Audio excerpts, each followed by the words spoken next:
바꿔봐야 돼요.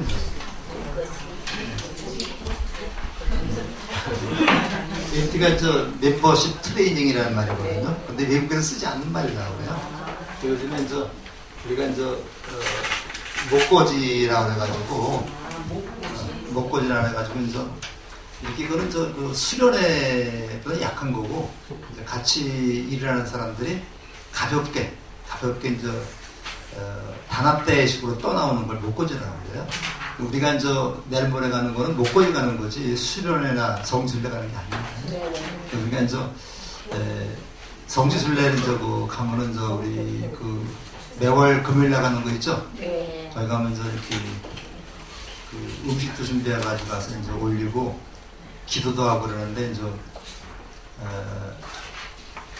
기도는 제가 못합니다.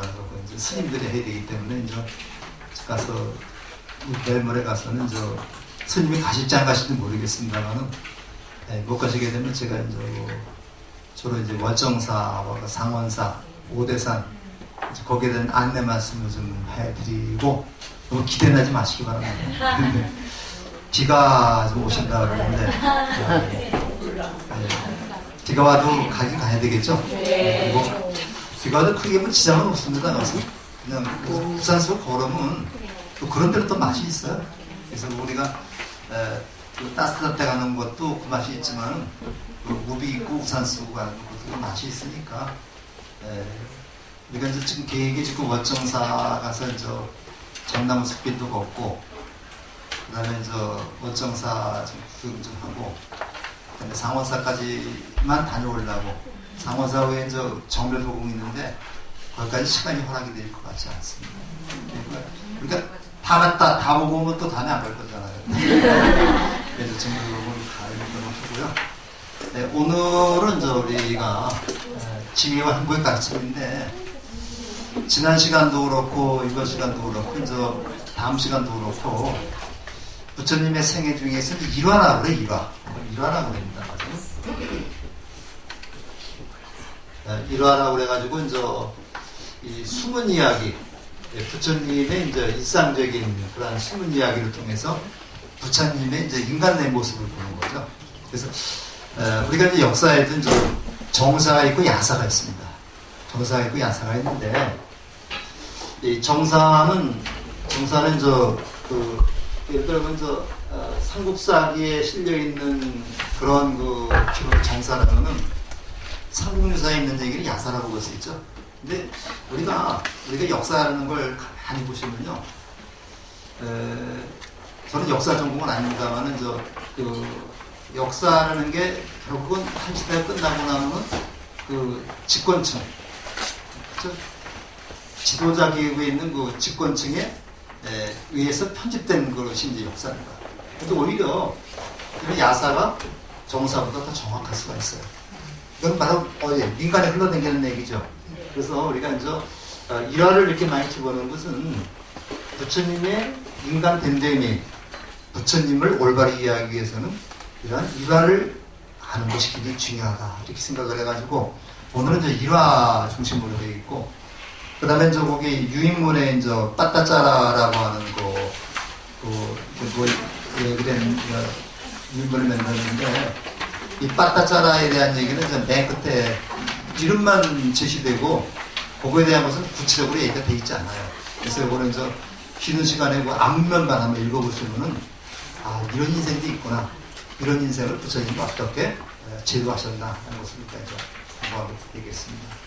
그리고 이제 우리가 먼저 우화라는 게 있었죠. 또 우화가 있는데 지난 시간인가 먼저 도토리가 떨어지는 걸 보고 토끼가 세상에 하늘이 무너졌다고 도망가다가 사자가 사자호를 갖다가 딱 해서 멈췄다는 얘기 있죠. 그래서 우리가 이렇게 동물이라든가 이런 짐승들의 비유에서 사람들에게 경계를 주고자 하는 그런 얘기를 우화라고 그래요. 우화라고 그래가지고 이거는 이제 우리가 이솝우화가 아주 유명하죠. 그리고 페이블이라고 이건 얘기를 하고, 이거는 에피소드라고 얘기해요. 그래서 우리가 이제 영어로 얘기할 때는 이거는 에피소드라고 하고, 이거는 페이블이라고 얘기를 하는데, 이소부화뿐만 아니라 우리 그 부처님의 그 생애, 우리 전생이죠, 전생. 그 전생은 자타카라고 그러는데요. 이 자타카를 공부하다 보면 굉장히 많은 우화가 있습니다. 그래서 뭐 사스망 이야기도 있고 뭐 여러 가지 그 우화가 나오고, 또 그 다음에 이제 부처님의 생애에도 수없이 많은 일화가 있어요. 그래서 그 일화를 오늘은 몇 개 우리가 공부하는 그런 식으로 하겠습니다. 그러니까 이거는 좀 승가 분쟁과 극복과 교단 발전인데, 사람들이 많으면요, 사람들이 많으면 그 사람 가움이 질서가 무너지는 경우가 있죠. 그래서 이제 그런 얘기가 있습니다. 가서 공자님만 모아놓으면 그 중에 도척 같은 도둑놈이고, 도척이라는 거는 저 중국의 유명한 그 도둑놈입니다. 예? 도둑놈인데, 이분이 저 도둑놈이 저기 집 보면 저기 기둥이 있고 뭐가 있죠? 거기 저 배돌봉가? 누가 어떤 제가 이 사람이 잊어버렸는데, 그 사람이 딱 들어가니까 저 도둑놈이 도둑질을 하다가 그 대들보 위로 올라갔어요. 그 사람이 저기 양산군자가 계신다 그래서 그 도둑놈은 양산군자라고 그럽니다. 대들보 위에 있는 그 군자라고 그래가지고, 그 군자가 도둑놈이 그 사람이 도둑이라고 이렇게 얘기하자고 양산군자라고 그래가지고 이제 감동해가지고 내려와서 다시 그 사람한테 절을 하고 새로운 인간으로 바뀌었다는 얘기도 중국에 이제 일화에 나옵니다. 나오는데, 도척이 아주 이제 유명한 그 도둑놈입니다. 공자님만 나오면 공자님 그 속에서 도척 같은 놈이 또 나와요. 또 나오고, 도척 같은 도둑놈만 나오면 그 중에서 공자 같은 성인군자가 나옵니다. 반드시 그렇죠. 그래서 제가 불교를 좋아하는 이유가 그래서 좋아요. 불교에 우리가 이제 뭐가 있냐면은 십계라는 게 있어요. 십계라는 게 있어가지고 이제 요거 밑에서부터 그러니까 지옥, 악인, 출생, 수라, 인간, 천, 성문, 연각, 보살, 부처. 이게 이제 10개거든요. 10개인데, 이렇게 해서 이제 지옥부터 이제 부처까지 있어요. 부처의 세계까지 있는데, 지옥에 또 뭐가 있냐? 지옥서부터 부처까지 세계가 또 있다는 겁니다. 그 다음에 부처에도 또 지옥부터 부처의 세계까지 또 있는 겁니다. 그러니까 10개 안에 다 또 10개가 있는 거죠. 그러니까 10 곱하기 10은 몇이에요? 100이 되죠. 요 100이 이제 법화기면 10여시라는 게 있습니다. 어떤 상황에 따라서냐? 10가지 상황이 나옵니다. 10가지 상황에 따라서 100가지가 또 작용을 해요. 그러니까 상황이 어떤 상황이냐? 우리가 이제 밥 먹을 때 상황이냐? 예를 들어서 밥 먹을 때 상황이냐? 밥을 먹고 나서의 상황이냐? 분명히 감정이 달라지죠. 요 밥 먹을 때 상황에 100가지가 있고, 밥 먹는 중에 또 100가지가 있고, 밥 먹고 나서 또 100가지가 있고, 그러니까 또 100 곱하기 10 곱하기 10에 100인데, 여기다가 또 100을 곱하면 10을 곱하면 뭐가 됩니까? 1000이 되죠. 요것이 이제 천세계인데, 이게 천세계인데, 천세계가 또 3개 또 곱하니까 3000이 나오죠. 그래서 3000 대천세계가 나옵니다. 그러니까 우리 마음속에 3000가지의 마음이 작용해요. 알겠죠? 네. 그래서 우리가 이제 아무리 부처라 하더라도 부처의 마음속에 그 때에 따라서 뭐가 있느냐? 중생의 마음이 살고 있는 거고, 다만 중생의 마음이 나타나면 중생이죠, 부처도. 다만 그 스님이 머리 깎고 도가 통했다 하더라도 중생의 마음이 드러날 때는 중생이군요. 네. 보살의 마음이 드러날 때는 보살이 되는 거고요. 근데 아무리 지옥에 있는 그런 살인마 같은 사람도 단 한순간이라도 순간적으로 부처의 마음이 나올 수 있는 거죠. 이거 다 인정을 해주는 겁니다. 예를 들어서 이제 살인마가 하나 있는데, 살인마가 이제 지나가는데 어떤 어린 아이가 바로 물구덩이 있는데, 물구덩이인지 몰라고 거기를 기어가는 겁니다. 모르죠. 그때 살인마가 어떻게 하겠어요? 그냥 지나가지 않고 그 아이를 들어서 안전한 것을 옮겨다 놓는다면 그 안전한 것을 옮겨다 놓는 그 마음이 부처의 마음이에요. 순간적으로 그런 게 나오죠. 그래서 이런 걸 우리가 이제 뭐라면 친근지심이라고 그러고 이런 게 바로 여기서부터 자비가 나오는 거라고 할 수 있어요. 그러니까 누구나 다 우리는 저 부처이면서 도시 중생이라고 볼 수가 있는 거죠. 그래서 이런 것을 우리가 좀 보시고 승가가 이제 1250명에다가 이제 점점 많아지면서 서로 질시하고 부처님을 흠모하고 있는 사람들이 생겼습니다. 그래서 유명한 누가 생겼어요? 대바다타 같은 사람은 부처님을 배반했죠. 찬나 같은 사람도 생기고 그럽니다. 가지각색 다 생겼는데 그때마다 부처님이 어떻게 대처를 하셨나? 부처님이 꼭 그 말씀 한마디에 다 누구도 승복한 건 아니죠. 부처님이 잘해라 해도 말을 안 듣는 거예요. 그때 어떻게 하셨나? 그걸 한번 우리가 살펴가면서 바로 인간적인 부처님의 면모를 한번 살펴보도록 하겠습니다. 심지어는 부처님의 아들이었던 라울라도 부처님 속을 많이 새겼었죠.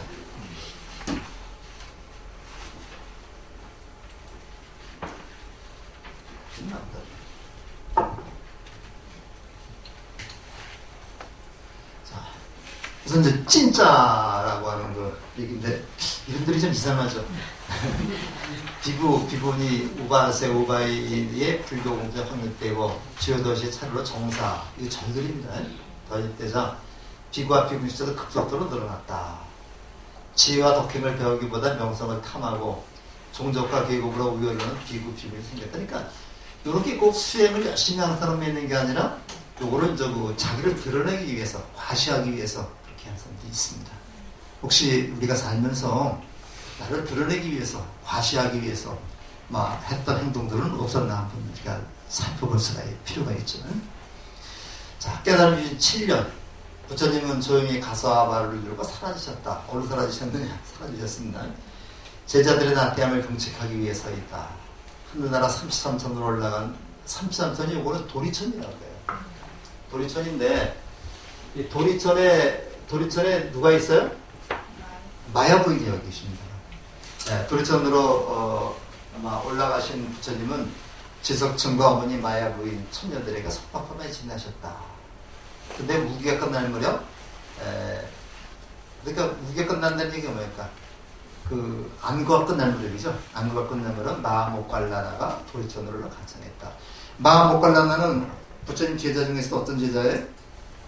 힘통력이 제일인 제자죠. 그래서 요거를 저는 그렇게 생각을 합니다. 맞아.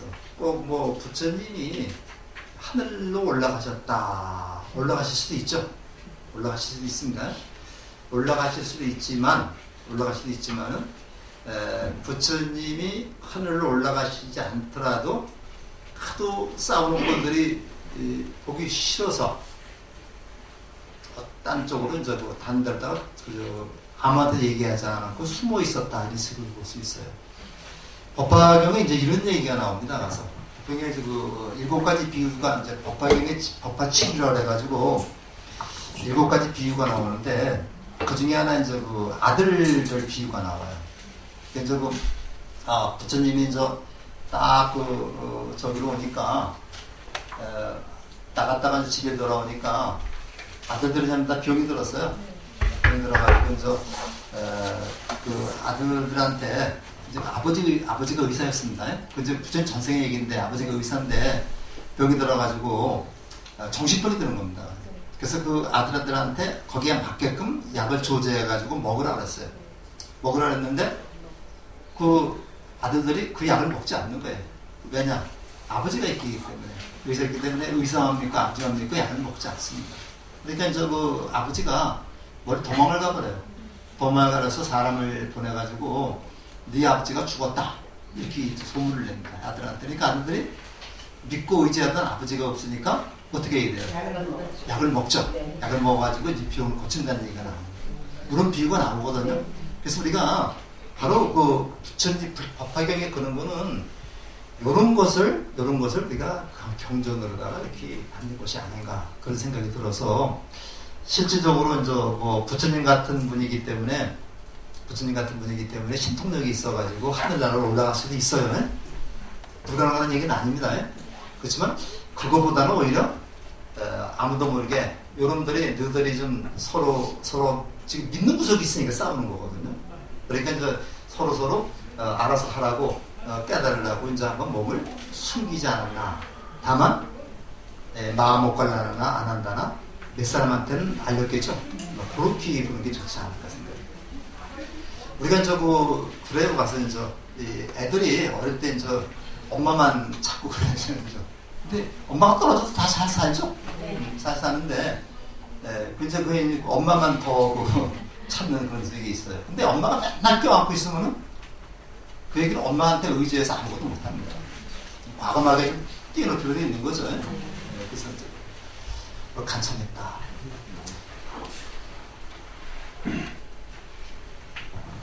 됐나 보네 또.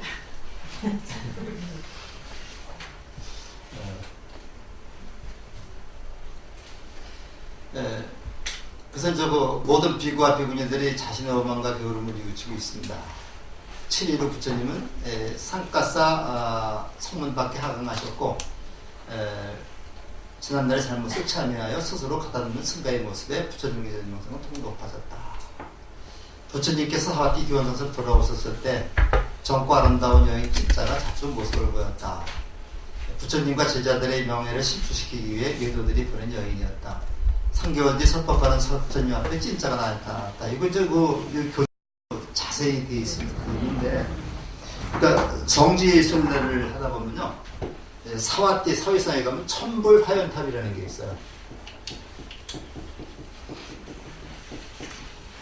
여기를 이제 가게 되는데 천불 화연탑이라고, 이것이 이제 여기서 나온 건지 모르겠습니다만 사바띠에 있습니다. 여기는 높은 언덕 위에 이제 탑을 하나 만들었는데 탑이 많이 훼손이 됐죠. 거기에 얽힌 이야기를 보게 되면 부처님이 이렇게 제자들, 부처님을 따르는 제자 사람들이 많이 늘어나자 이교도들이 많습니다. 이교도들이 이제 외도라고 보통 얘기를 해요. 외도라고 얘기하는데, 외도들이 이제 부처님을 고탕 먹이기 위해서 몇 사람의 대표가 찾아옵니다. 찾아와가지고 이제 부처님한테 제안을 해요. 부처님이 망고나무 숲에서 한번 저희들을 이렇게 좀 제주해 주십시오. 이렇게 얘기를 합니다. 그러니까 이제 부처님이 그러마 하고서 약속을 해요. 그러고 나서 이제 부처님하고 만나서 법문을 들을 며칠 전에 그 주위에 있는 망고나무를 다 베어버립니다. 망고나무 베어버리니까 부처님이 망고나무 숲에서 그 법을 설한다는 것을 실현하기가 어렵죠. 그러니까 이제 부처님이 그날, 마침 그날이 다가오니까 외도들이 이제 기고만장해가지고 이제 거기를 와요. 와가지고 이제 그 법을 설해달라고 그러는데 망고나무가 없는 겁니다. 그러니까 부처님이 신통력으로 망고나무를 하나 만들어요. 망고나무를 만들어가지고 그 망고나무에서 1000개가 열매가 맺힙니다. 1000개가 열매가 맺어가지고 그 1000개 열매가 다 부처님으로 화연을 합니다. 그래가지고 이제 그 외도들을 갖다가 제압했다는 그런 설화를 일화를 가지고 있는 탑이 천불 화연탑이거든요. 근데 요때 찐자 얘기도 요때 나옵니다. 요때 나와가지고 이제 부처님을 고탕 먹이기 위해서 기녀입니다. 기녀 하나를 갖다 찐자라는 기녀를 갖다 매수를 해가지고 아침에 부처님이 이제 기원정사에 계실 때 저녁 무렵에 이제 기원정사에 가는 모습을 보이고 이제 또 다음날 아침에 기원정사를 내려오는 모습을 보이는 겁니다. 사람들한테 보이는 겁니다. 그리고 이제 사람들이 이제 당신은 왜 거기 갔다 오냐 했더니 당신이 알아서 뭐 하느냐 하고 이제 그래. 그래서 마침 이제 망고나무 숲에서 부처님이 이교도들한테 설법을 할 때 이 찐자라는 여자가 이제 배에다가 뭐 여러 가지 물건을 넣어가지고 임신한 것처럼 꾸밉니다. 꾸며가지고 이제 거기서 부처님한테 대드는 거죠. 당신은 중생들 그렇게 하지 말고 내 뱃속에 있는 당신 아들이나 챙기십시오. 이렇게 얘기를 하거든요. 여기서 나오죠. 그랬더니 이제 거기 얘기는 이제 제석천이 생쥐로 변해가지고 여 몸속으로 들어가가지고 찐자의 몸속으로 들어가서 거기를 묶은 끈을 갖다가 물었다. 그래서 끈이 풀어지면서 그 탄로가 났다. 그래서 부처님의 뭐 명성이 더 높아졌다. 뭐 그런 얘기를 하고 그러는데 어쨌든 간에 찐짜라는 여자가 요새 뭐 미투 운동도 많이 벌어지고 있죠. 근데 이게 그 남자들은 저 고책이 걸리면 치명적이죠. 아주 끝나버립니다. 끝나버리는데 이 당시에도 그 상대방을 공격하기 위해서 미인계를 쓰는 게 굉장히 많았던 거예요. 그래서 이제 요렇게 썼는데 그래가지고 이제 찐짜가 그렇게 탄로났고 부처님의 명성이 높아지는데 그래도 제자들이 화합을 하지 못하자 부처님이 그냥 바로 어디로 갔느냐 도리천으로 갔다 그런 얘기가 나오거든요. 그래서 우리가 성지설을 할 때 꼭 들리는 데가 천불 하연탑이라는 데가 있는데 그 망고나무 열매가 1000개의 부처님으로 화연해가지고 건물을 서했다는 그런 얘기가 있습니다. 그 화연이라고 하는 말이나 그 다음에 이걸 분신이라고 그러죠. 또 분신. 요런 것을 우리가 이제 분신이라고 말하는데 이 분신에 대한 얘기 굉장히 많이 나와요.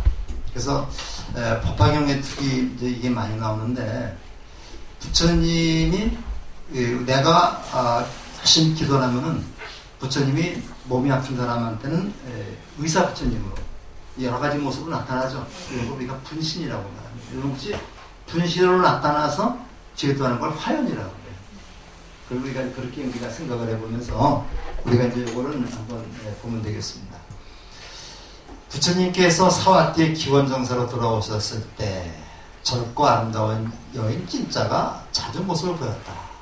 부처님과 제자 4명을 식주시키기 위해서 외도들이 보낸 여인이었다. 3개월 뒤 설법하는 부처님 앞에 찐짜가 다시 나타났다. 이렇게 3개월쯤 되면 배가 부르겠죠. 배가 부르기 임신했처럼 붉은 옷을 입고 있었다.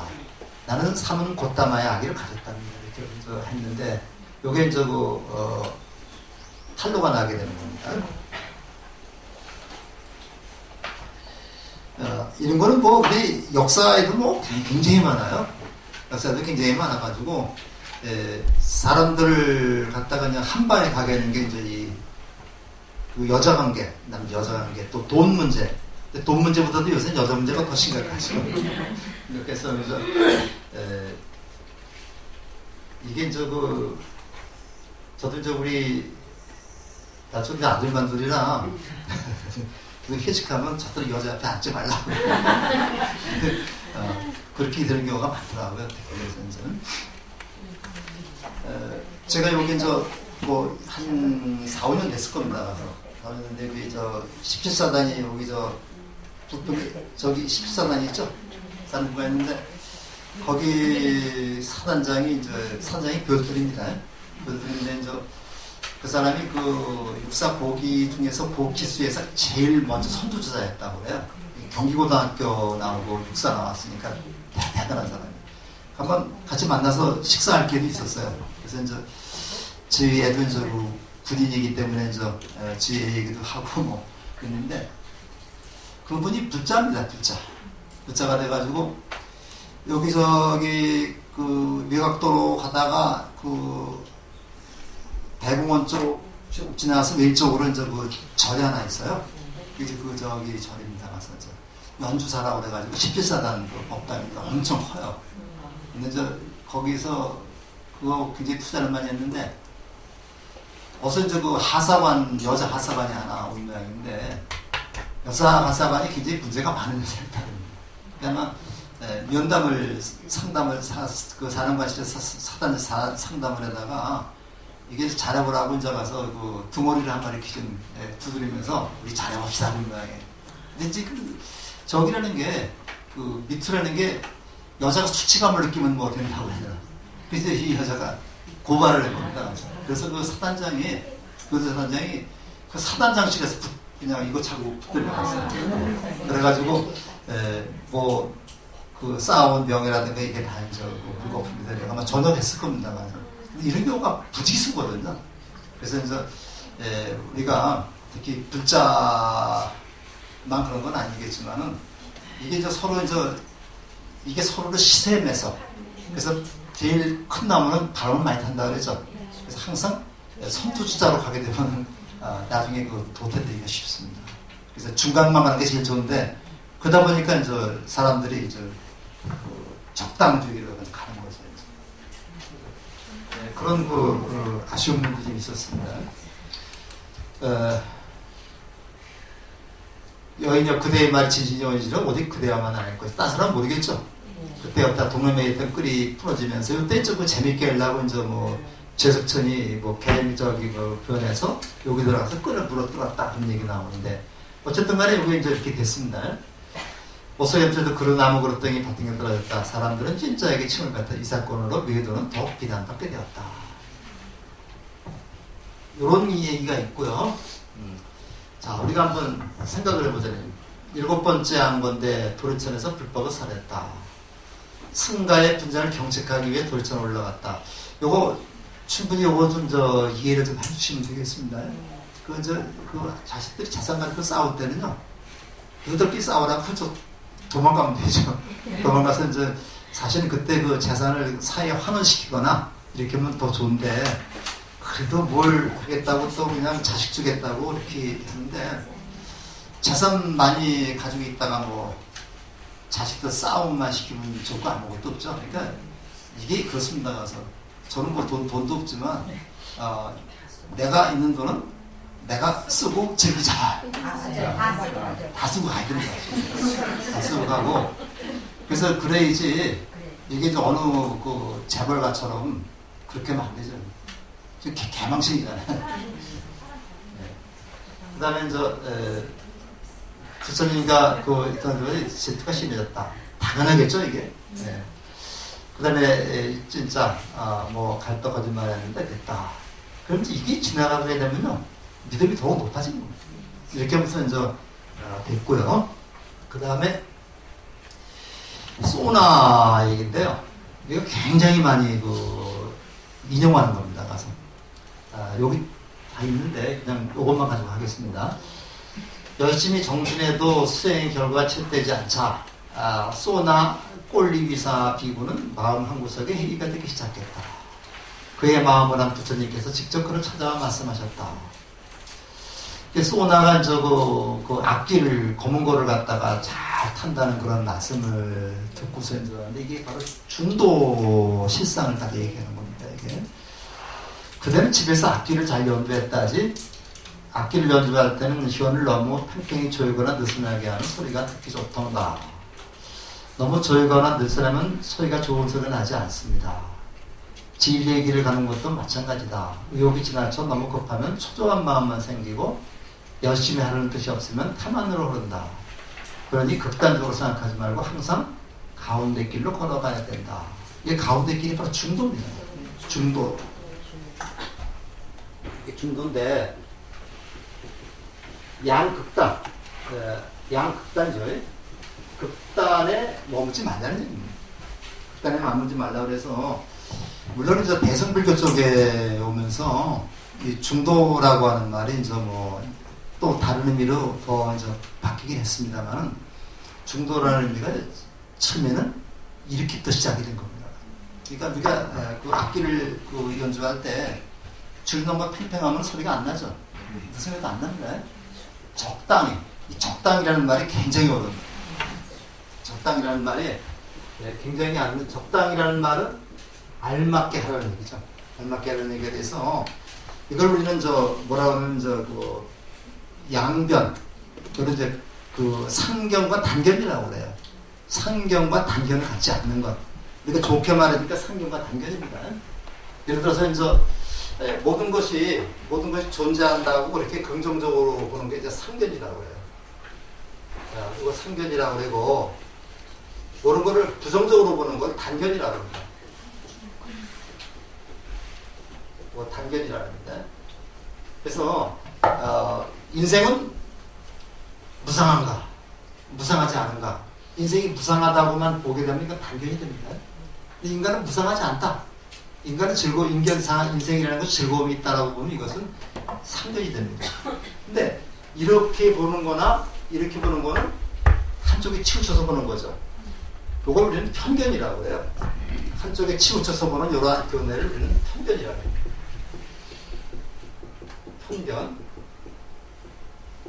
편견이라고 하는데 이러한 편견을 갖지 않고 바르게 보는 걸 우리 중도라고 해요. 그래서 중도라고 하는 말은 이 중자가 다른 말로 보면 이게 정도라는 얘기예요. 어떤 쪽으로도 치우치지 않고 사물을 바르게 보는 것. 그럼 뭘 볼 수 있어요? 참모습을 볼 수 있죠. 이거를 중도 실상이라고 해요. 참모습을 중도 실상이라고 합니다. 그래서 우리가 이제 그 법화경이라는 경제를 보면 중도 실상 사물을 바르게 실상을 보는 방법을 쭉 설해놓은 곳이 법화경입니다. 그래서 법화경의 그 핵심을 한마디로 얘기하면 중도 실상입니다. 그래서 우리가 이제 이렇게 이제 하다 보니까 이렇게 해서 이제 우리 결국 가운데라는 말도 가운데라는 말이 출발했지만은 이건 바르다는 뜻입니다. 바르다는 뜻이죠. 우리가 사람을 볼 때 저 사람은 내가 겪어보니까 옛날에 겪어보니까 참 믿지 못할 사람이야. 그 사람 말을 믿을 수 없어. 이렇게 보는 게 편견이죠. 이건 선입관에서 나오는 겁니다. 선입관에서 나옵니다. 근데 사람을 볼 때 그런 선입관이라든가 편견을 갖지 않고 보면 그 사람을 올바로 볼 수가 있습니다. 그 사람이 지금에 있는 그대로만 봐야 되는데 우리는 지금 그대로 보지 않고 저 사람과의 과거의 체험을 통해서 그 사람을 편견으로 보고 있어요. 그러니까 올바로 보지 못하는 거죠. 저 친구는 옛날에 나한테 돈을 좀 꼬았는데 안 갚았어. 신용이 없는 놈이야. 이렇게 생각하고 보면은 그 사람이 말을 올바로 듣지 않습니다. 근데 사람이 바뀔 수도 있는 거잖아요. 그래서 우리가 이제 이렇게 편견을 갖지 말고 보자는 그런 의미로 우리가 보면 되겠습니다. 그래서 요거는 중도를 말할 때 굉장히 많이 인용하는 그런 부분이 되겠습니다. 소냐의 악기 요걸 우리가 좀 하면서 바로 사물을 어떻게 보는 게 더 바람직하냐 이런 것을 생각해 보시고요. 그 다음에 소냐 현악기 연조, 현악기 잡았다. 결혼하지 않는데 현악기 줄을 고르다 해서 결국 어떻게 보라는 얘기입니까? 편견을 갖지 말고 실상을 있는 그대로 보라는 얘기죠. 그래서 이제 소냐를 갖다가 이제 깨닫게 만들었다. 어떤 또 제자는 뒤에 나올지 모르겠습니다만 굉장히 머리가 아주 나빠요. 나빠서 한마디 들으면 거의 다 잊어버립니다. 잊어버리는데 형제가 출가를 했는데 형이 이제 맨날 구박하는 거예요. 야, 너는 지금 말도 기억 못하니까 너는 도저히 수행을 할 수가 없다. 집으로 돌아가라. 이렇게 이제 형이 구박을 하니까 이 친구가 이제 거기서 울고 있었어요. 울고 있는 것을 보고서 부처님이 보고서 뭐라고 얘기했냐면은 와서 살살 이제 얘기를 하면서 저는 무슨 말도 금방 잊어버립니다 하니까 그러면 앞으로 이렇게 해라. 맨날 아침에 일어나서 빗자루로 마당을 썰어라. 마당을 썰어라. 그거 시킵니다. 부처님 마당을 쓸면서 항상 마당을 깨끗이 한다. 그런 걸 그때 기억하거든요.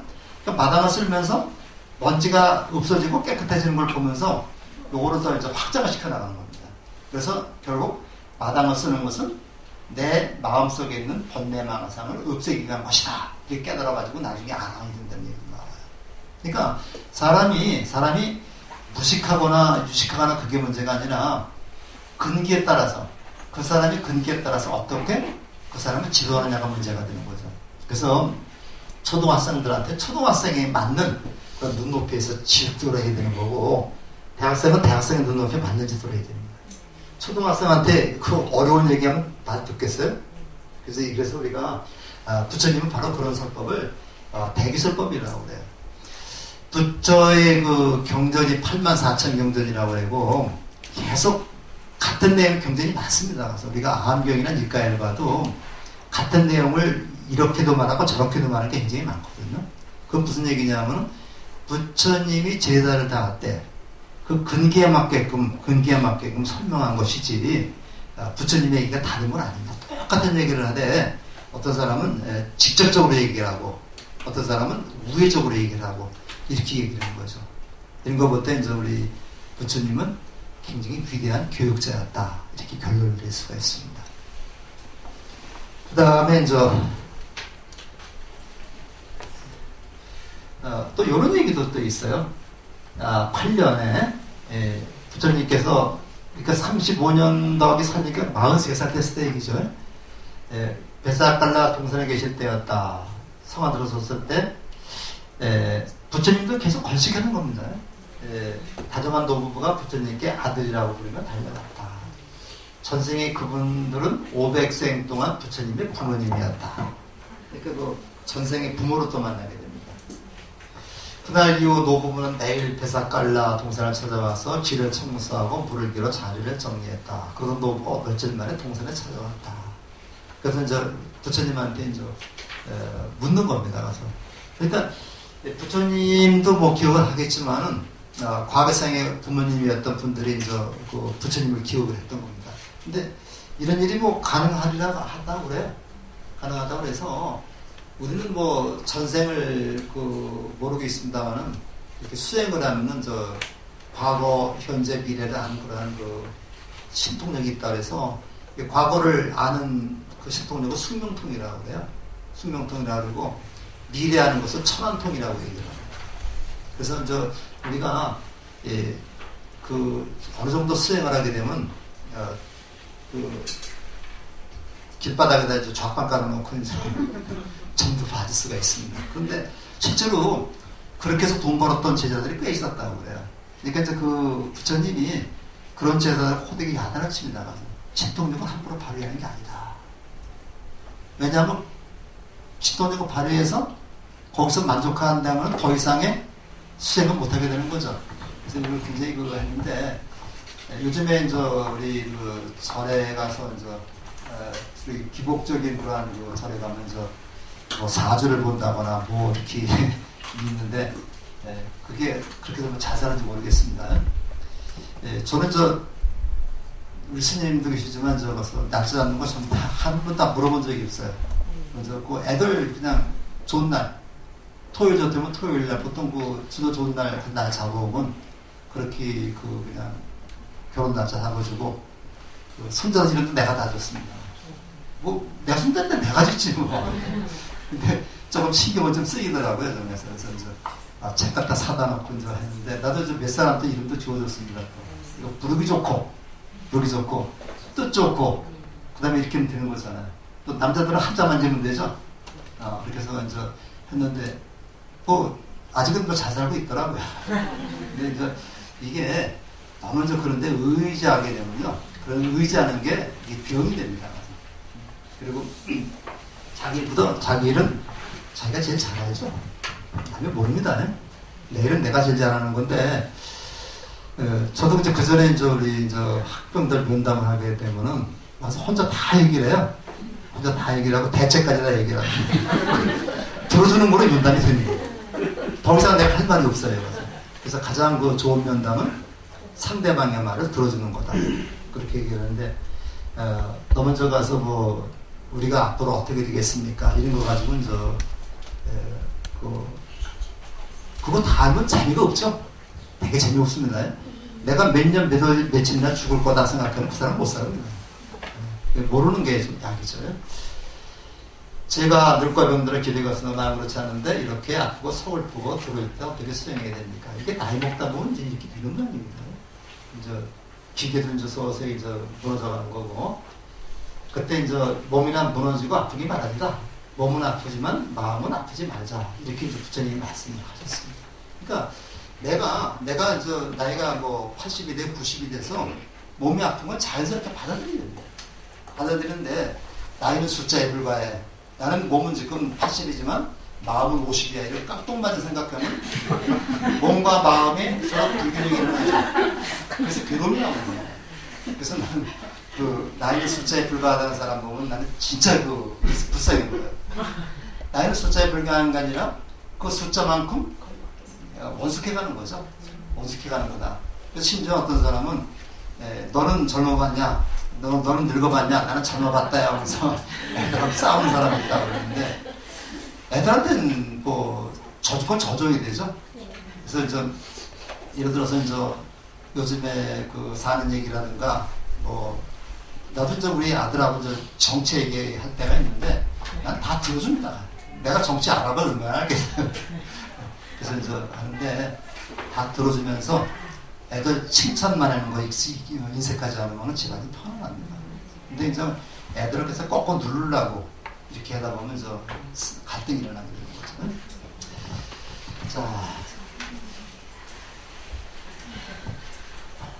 자, 환한 미소를 지은 어쩌님이 부르는 그 부분은 굉장히 기분이 좋았죠. 숲에 사리푸따를 만났다. 이 사리푸따는 지혜제일이라고 해서 부처님이 가장 믿고 의지했던 그 제자가 사리푸따입니다. 그 다음에 목갈라 나고요. 그 다음에 가섭존자가 되겠습니다. 부처님에게 들은 법문은 사리푸따에게 자랑했다. 그래서 이런 데 가서 부처님이 이렇게 법문을 딱 하시면은 부처님한테 다시 여쭙기가 좀 어렵죠. 어려우면 사리푸따한테 이제 여쭤보는 겁니다. 그러면 아무래도 쉽죠. 좀 제자니까 그 사리푸따에 여쭈면 사리푸따가 부처님이 미처 설명하지 않은 걸 다 설명을 해줍니다.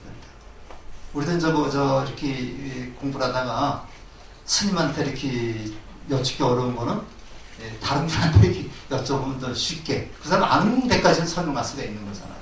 모르는 건 몰라도. 그래서 이건 같이 좀 읽어보겠습니다. 그럼 몸과 마음이 둘 다 아픈 것과 몸은 아프지만 마음은 아프지 않은 것의 차이도 모르셨습니까? 미처 물어보지 못했습니다. 스님께서 말씀해 주시오. 지혜가 알지 못한 사람은 온이 뭉쳐진 이 몸을 나라고 생각하나 나의 것이라고 생각하고 착각합니다. 이 몸이 변하고 무너지는 슬픔과 고민에 마음이 괴롭습니다. 이것이 몸과 마음이 둘 다 아픈 모습입니다. 그러나 부처님의 가르침에 따라 밝은 지혜를 갖춘 제자들은 온이 뭉쳐진 이 몸이 나의 것이라며 착각하지 않습니다. 이 몸이 변하고 슬픔과 고민으로 괴롭지 않습니다. 이것이 몸은 아프지만 마음은 아프지 않은 모습입니다. 좀 과제 한번 내볼까요? 요 중에서 가장 힘든 단어가 어떤 단어일까요? 가장 힘든 단어가? 몸과 마음이 다 아픈 것과 몸은 아프지만 마음이 아픈 것의 차이는 어디에서 나오나요? 지혜가 같이 한 단어로 찾는다면은 저는 집착이라는 말이에요. 그렇죠? 이 몸에 집착하면은 괴롭다. 집착하지 않으면 괴롭지 않다. 그래서 이 집착 또는 이걸 가래라고도 그래요. 집착, 애착, 가래 똑같은 말입니다. 우리가 금강경에도 나오지만은 오는 뭐라 그랬습니까? 인연 따라 나타나는 거라 그랬죠. 인연 따라 나타납니다. 그래서 우리 칠웅남 교수님한테 많이 이런 얘기 많이 배웠잖아요. 가는 배웠는데 이게 아무것도 실체가 없는데 내가 집착을 하는 거예요. 내 거라고 집착을 하는 거예요. 그러면 괴롭다는 얘기입니다. 이 돈이라는 게 있는데 돈은 어떤 사람이 그랬어요. 돈이라는 거는 주인이 없는 것이다. 돌고 돌기 때문에 돈이다. 근데 돈이 한 곳에 고였으면 문제가 있습니다. 그렇죠? 집안에 그 금고에 5만 원짜리가 수두룩하게 담겨있던 이런 뭐가 문제가 있는 겁니다. 돈은 돌고 돌아야 돼요. 그래서 한국은행에 갔다가 다시 나오고 이게 문제가 원만하게 되는 건데 그 돈을 써야 됩니다. 그래서. 근데 돈을 참 모아놓기만 하면 뭐가 문제가 생기는 거죠. 이게 집착입니다. 이게. 근데 그렇다고 죽었다고 그래 죽을 때 돈 가지고 갈 수 있어요? 하나도 못 가져갑니다. 그래서 집착이라는 거 이게 우리가 불교에서는 집착에 대해서 굉장히 많이 얘기를 하거든요. 금강경에 우리 조계종의 소위 명제의 금강경인데 금강경의 얘기도 결국 집착에 대한 얘기입니다. 그래서 우리가 상에 집착하지 마. 집착하는 걸 상이라고 그러죠. 상. 그래서 아상, 인상, 중생상, 수자상 해가지고 내가 집착하는 마음이 상입니다. 이게. 이 상을 가지면 안 된다는 얘기죠. 내가 누구를 갖다가 불쌍한 사람이 있어가지고 그 사람이 좀 금방 망할 것 같으니까 먹을 것도 없으니까 내가 100만 원을 주었어요. 내가 이거 가지고 뭐를 사 먹으라 100만 원을 줬습니다. 그럼 100만 원을 준 거로 끝나야 되는 거죠. 근데 100만 원에 집착을 해서 내가 저놈한테 100만 원을 줬는데 저 새끼 나한테 고맙다는 말 하나. 이게 집착입니다. 그죠? 내가 아들을 장가를 보냈는데 며느리하고 아주 잘 살고 이게 엄마는 거기서 보지도 않는데 전화도 없고. 그러니까 내가 저를 어떻게 길렀는데 이럴 수가 있나? 그러면 누가 괴로운 거예요? 아들은 괴롭지 않습니다. 나만 괴로운 거죠. 그래서 맨날 전화통 보고 전화가 언제 올래나 언제 올래나. 근데 전화 안 와요. 안 오면 잘했는 겁니다. 네. 그래서 요거 우리가 이제 결혼시켜 놓고 그러면 요새 딸은 안 그런가 봐요. 근데 결혼시켜 놓으면 이런 과정은 다 고칩니다. 고치면서 이제 이렇게 집착을 버리고 결국은 보기 싫어도 부부밖에 없다는 그런 결론을 이르게 되는 거죠. 네. 그래서 이런 게 집착 얘기고요. 자, 부처님이 여러 곳에 오실 때 노인 들어왔다 연락이 왔다. 부처님에는 장례식 직접 참석하셔서 말씀하십니다. 부처님이 이제 전생의 부모지만 직접 참석하셨습니다. 같이 한번 읽어볼까요? 사람은 아무리 오래 산다 해도 결국 늙고 죽음을 피할 수 없습니다. 내 것이라는 것은 존재하지 않는 것임을 알고 소유하는 삶에 머물지 마십시오. 내 것에 탐욕을 부리면 조금과 슬픔과 인색함을 버리지 못합니다. 성스러운 삶을 사는 사람은 어디에도 머무르지 않고 결코 사랑하거나 미워하지 않습니다. 자, 어디에도 머무르지 않고 이 머무른다는 말이 집착입니다. 수처작주라고 그러죠. 저기가 육조 희능이 이제 나무꾼이었었는데 우리 조계종이라는 선불교에 대한 얘기인데요. 나무꾼이었는데 나무를 지고 가는데 어떤 사람이 금강경을 있는데 음소주 이생기심이라는 말을 있어요. 금강경에 보면 음무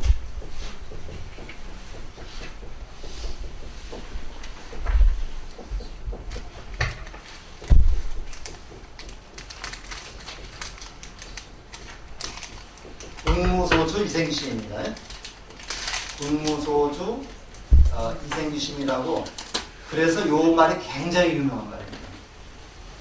응당, 응당, 마땅이죠. 마땅히 머무는 바가 없이, 마땅히 머무는 바가 없이, 요건 접속사입니다. 그래서 그 마음을 이렇게 해야 된다. 이런 얘기를 하거든요. 요 소주라는 말, 마음이 어디에도 머물지 않고,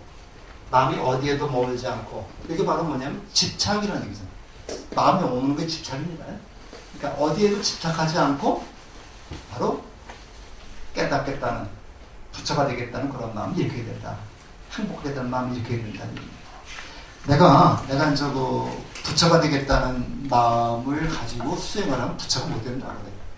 그 부처가 되겠다는 마음까지도 버려야 된다는 거예요.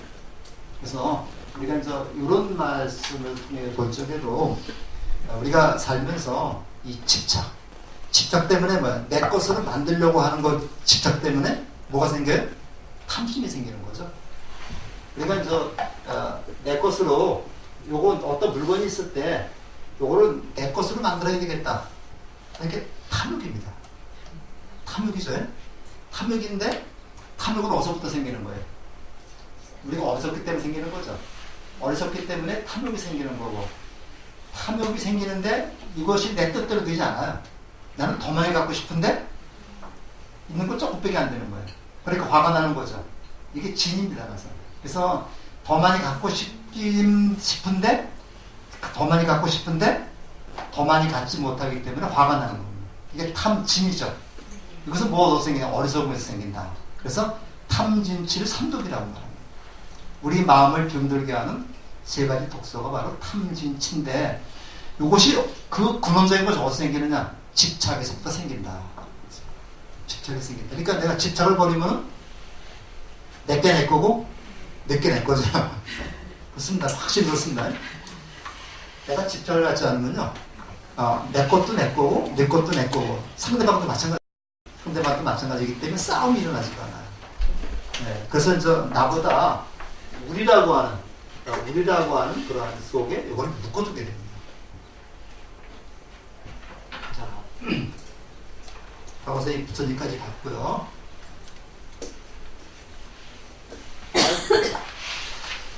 그다음에 요건 이제 앞에 우리가 본 겁니다. 낙불리 부모 또 봤고.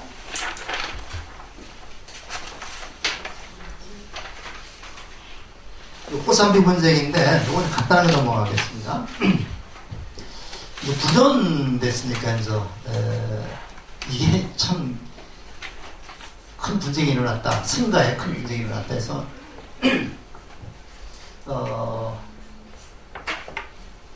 경전을 가르치는 장로가 화장실에 갔다가 쓰고 남은 물을 버리지 않고 그냥 남겨두었는데 기회를 갖추는 강로가 이를 제자에게 얘기했고 이것이 대수에 퍼지면서 서로 간의 대립이 거쳐서 커진 것이다. 서로 풍요했을 정도로 꼭 우바사 우바이까지 합세해서 우리가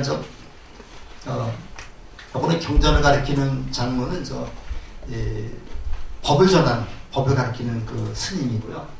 그 다음에 계율을 가르치는 율을 가르치는 스님인데 경과 율이 있죠. 근데 이제 그 양쪽에 그 신도들까지 패싸움이 일어나게 된 겁니다. 그러니까 부처님이 싸움을 그만둬라, 다투지 말라, 논쟁하지 말라. 원한은 원한에게 풀어지지 않는다. 원한은 원한으로서 벌써만 풀어진다. 이것이 이제 우리가 법구경이나 있는데 많이 나옵니다. 그렇게 나오는데 이 논쟁이라는 거하고요. 논쟁이라는 거하고 논의가 다르죠. 논쟁하고 논의가 다릅니다. 그 쟁자는 요거는 싸운다는 얘기입니다.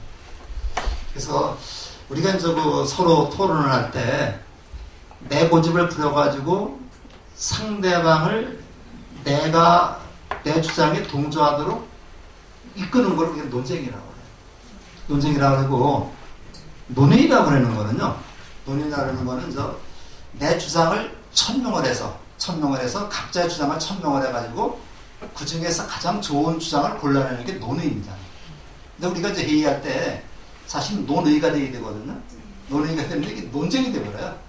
그렇게 이게 되지 않는 겁니다. 그러니까 어떤 그 각자의 의견이 이제 다 나왔을 때, 다양하게 나왔을 때, 다양한 의견을 중에서 가장 좋은 의견을 고르는 방법 여러 가지가 있죠. 거수라는 방법도 있고, 비밀투표를 하는 경우도 있고, 다시 합의점을 찾는 경우도 있습니다. 이렇게 식이 민주주의가 되는데, 내 주장만 옳다고, 그래서 그 사람들은 그 결정이 돼도 거기에 따르지 않습니다. 그건 논쟁인데, 논쟁은 지양을 해야 됩니다. 하지 말아야 되죠. 우리가 그 회의에 익숙하지 않기 때문에 무슨 회의를 안 되면 거의 논쟁 수준으로 가버려요. 근데 이것은 우리 바람직한 민주주의를 바람직하지 않다. 근데 우리 국회에서도 맨날 저지르만 하니까 그런 것 같아요. 근데 논쟁하지 말라 그랬습니다. 논의하지 말라는 게 논쟁하지 말라. 싸우지 말라는 얘기입니다. 내가 옳다고 내 것만 고집하지 말라는 뜻으로 보는 거였습니다. 그래서 자, 부처님은 세 번이나 강구에 타르셨지만 그들은 멈추지 않았다. 부처님은 시작에도 알리지 않고 홀로 곳을 떠나셨다. 발락깔로 니까라에서 홀로 수행에 매진하는 막불레군도 칭찬하시고 제타에 도움세 나왔다라 이런 사람들도 있습니다. 제자들이 10년 부처님 외딴 마을인 파릴레이아가에서 코끼리 시중다 같은 얘기를 나와요. 코끼리 시중을 받아가면서 안글을 보냈다. 부처님의 그쳤는데 이제 문제가 우바세 우바이가 부처님의 가르침을 따르지 않는 승가를 더 이상 받을 수 없다며 함께 공연조차 거절함으로써 해결됐다. 그러니까 일단 심각하게 싸움이 일어났던 모양입니다. 심각하게 싸움이 일어났는데 결과적으로 이제 부처님이 아무하게도 얘기하지 않고 그 다음에 신도들이 그를 예문하면서 싸움이 종식이 됐다. 이건 굉장히 좀 주의해봐야 될 마음에 새겨야 될 얘기죠. 아무리 절이 크고 좋다고 하더라도 신도들이 없으면 그 절은 절이 아니죠. 아무리 그 절이 우리 같이 이렇게 판잣집 같은 절이라도 거기서 정법을 설하고 그 다음에 신도들이 많으면 그 절은 풍요로운 절이 되는 겁니다. 근데 요즘에 이제 우리 불교계뿐만 아니라 이제 다른 종교에서 들었습니다만은 겉만 화려하게 그냥 아주 건물만 엄청나게 짓는 그런 데가 많이 있는데 사실은 그것이 그렇게 바람직한 건 아니라는 생각이 들어요. 언제까지나 종교는 이렇게 그 종교를 따는 신도들하고 같이 있어야 돼요.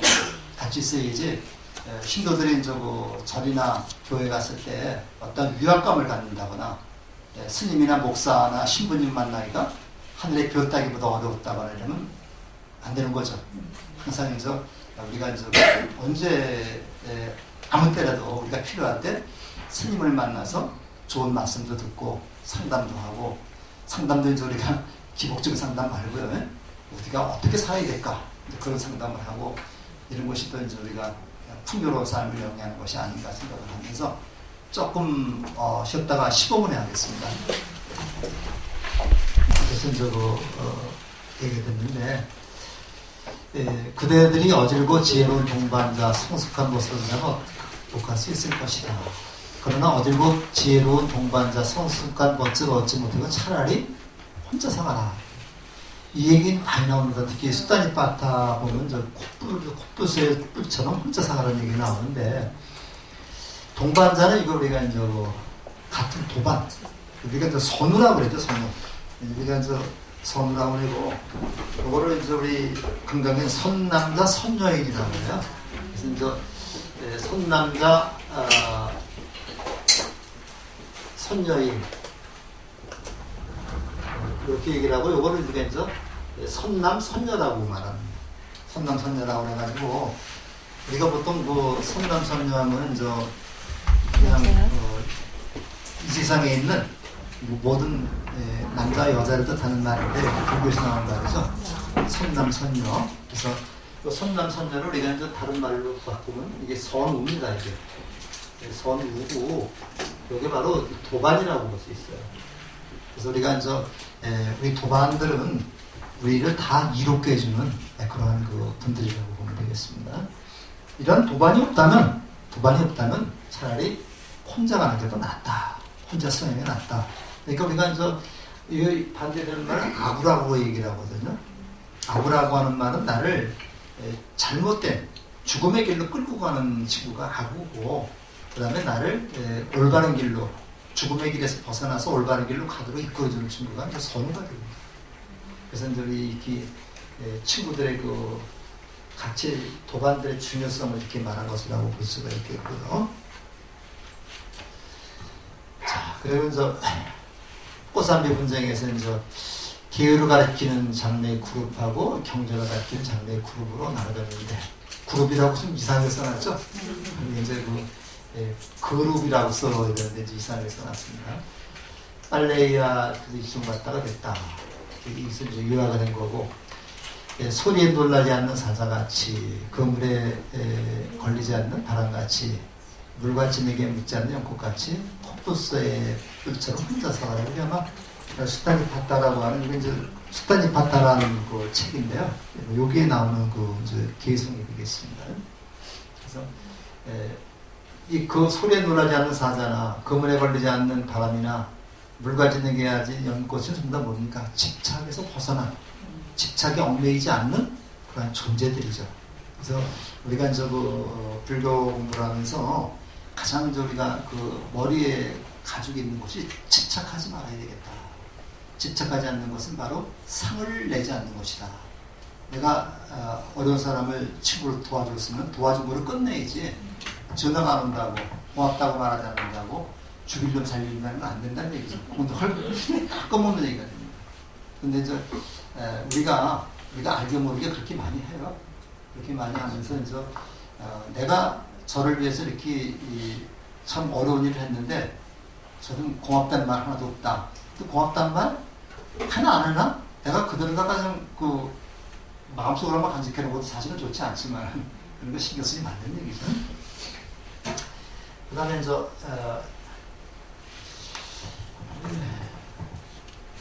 11년에 이제 까시 바라드 바자 바람이 있었다. 그건 농사를 짓는 사람인데요. 500개의 쟁기를 멍에 묶고 넓은 들바 쟁기질을 했다.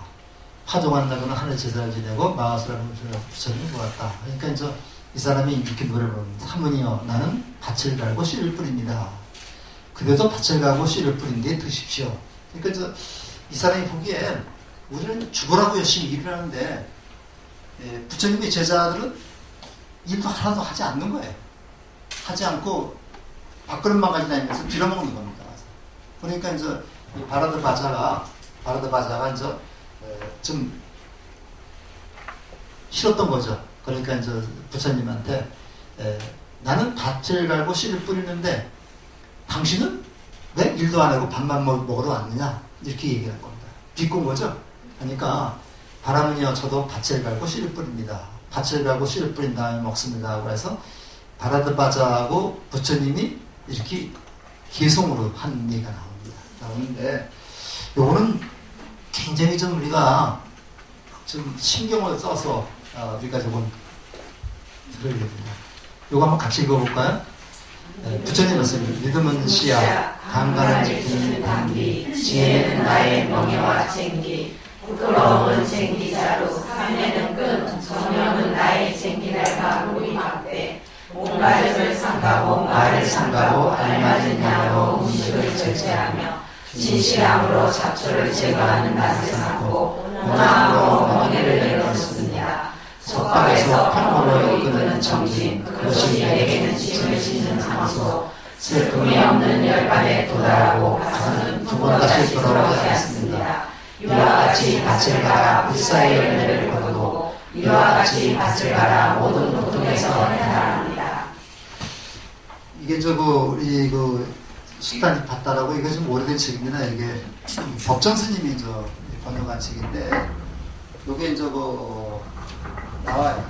여기 바라드 바자라고 해서 이것도 나오고 여기 있는 내용이 거의 다 나옵니다. 그래서 요즘에는 이 수단이 봤다라고 해서 요거는 초기불교의 계속만을 모아놓은 거죠. 그래서 이거 이제 수단이 빠따하고 담마 빠따라는 게 있습니다. 파타라고 하는 말은 니파타라고 하는 말은 모아놓았다는 얘기거든요. 수타라는 말은 경이라는 얘기고요. 경전이라는 얘기고 그 다음에 니파나라는 말은 모아놓았다 그래서 원래 경집이라고 그래요. 경집이라 그래서 부처님이 초기불교 암경이 나오기 전에 그 불교입니다. 그 초기 불교의 부처님의 개성을 이렇게 모아놓은 책이 우리가 경집 수타니파타라고 해요. 그 다음에 담마파타라고 해서 담마라는 말은 법이라는 얘기죠. 부처님의 가르침을 모아놓은 책을 담마파타고 법구경이라고 합니다. 그래서 우리가 가장 초기 경전으로서 많이 읽는 것이 수타니파타하고 그 담마파타인데 이 두 개 다 우리 법정 스님이 번역한 게 가장 널리 알려져 있습니다. 우리 그 책방에 가면요 이렇게 손바닥만한 그런 책들도 있어요. 그래서 좀 기회 되시면 한 권씩 이렇게 가지고 다니시면서 이렇게 한번 읽어보는 것도 굉장히 좋죠. 기독교 성경에 보면 시편이라고 있죠. 시편만 따로 모아서 이렇게 놓은 책처럼 이렇게 계속말을 따로 모아놓은 책인데 조금 좀 두꺼운 책을 살려면은 그 개성을 또 이렇게 설명해 놓은 것도 있어요. 일화를 또 설명해서 놓은 게 있는데, 이 법구경 같은 것도 그 개성만 모아놓은 책은 조그맣지만, 법구경에 얽힌 일화까지 이렇게 쭉 적어놓은 책이 있습니다. 저는 고려원에서 나온 두 권, 이 정도 두꺼운 2권짜리 법구경을 가지고 있는데, 그런 책을 우리가 보면은 부처님의 인간적인 모습을 많이 볼 수 있고, 이런 것이 더 확장돼서 대승불교의 경전을 나옵니다. 그래서 그것도 또 속색이네. 그래서 그런 것들을 우리가 다시 시작한다 그랬죠?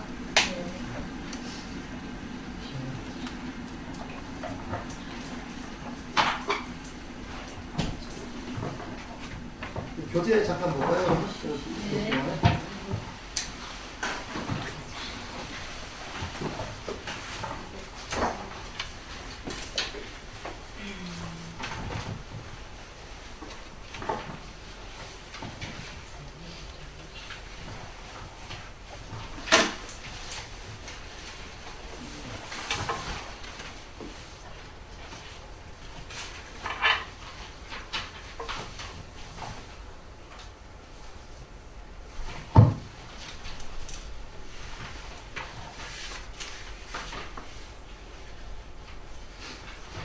교재 그 275쪽에 이제 그게 밑에 둘째 줄에 믿음은 씨앗 그런 얘기가 쭉 나오죠. 네. 먼저 우리가 살펴보시고서 그래서 오늘 그거 보면은 나는 당신들은 밭에다가 씨를 뿌려서 걷지만 나는 사람의 마음에 부처의 씨앗을 갖다 심는다는 얘기죠. 이거를 복전이라고 해요. 복전이라고 해가지고 복의 씨앗을 밭에다 심는다. 그래서 우리가 앞에 있는 것들 복전함이라고 얘기를 해서 이렇게 저렇게 밭전 짰습니다. 내가 이걸 갖다가 복의 씨앗을 갖다가 이렇게 심는다는 그런 의미로 볼 수가 있습니다.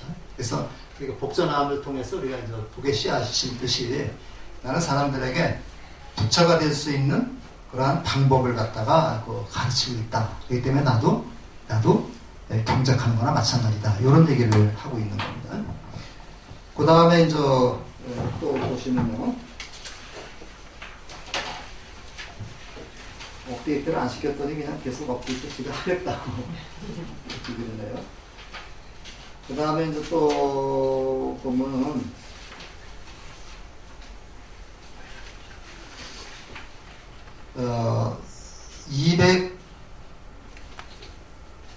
283쪽인가요?